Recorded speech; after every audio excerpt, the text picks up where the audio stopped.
Good morning सबैजनालाई good morning. आज म मेरो छोराको लागि ब्याग किनेर ल्याएको है साथीभाइ। ब्याग अब नयाँ भर्ना गर्नु पर्यो नि त। यो ब्याग भयो उसलाई, एकदम मनपर्ने यो हो उसलाई। अनि त्यसपछि सक्स, सुज, अनि त्यसपछि बक्सर तीनटा कलरको तीनटा बक्सर मेरो छोराको लागि। एउटा दुईटा तीनटा बक्सर, अनि प्यान्ट।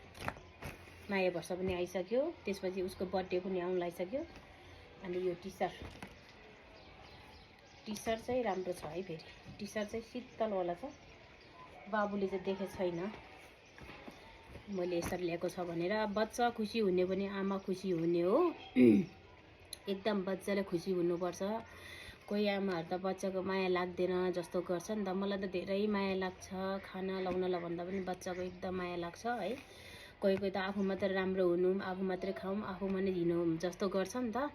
कुनै कति मान्छे मैले देखिरहेको छु बच्चालाई माया नगर्ने, आफू मात्रै हिँड्ने, खाने, डुल्ने गरिरहेको मैले कति मान्छे देखिरहेको छ होइन।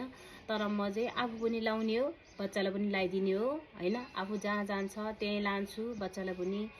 बच्चा खुसी हुने भने पनि म खुसी हुने हो। हामी आमा छोरा चाहिँ अहिले बाबु हुनुहुन्न, स्कुल जानुभएको छ। ऊ चाहिँ अब भरे आएपछि उसले यो सबै देखेपछि उसलाई धेरै खुसी मान्छ है साथीभाइ। हजुरहरूले पनि यसरी नै माया गर्नुहोस् बच्चालाई। एकदम बच्चा भने त एकदम माया गर्नुपर्छ। बाबा मम्मीबाट टाढा गर्नु हुँदैन, एकदम माया गर्नुपर्छ है साथीभाइ।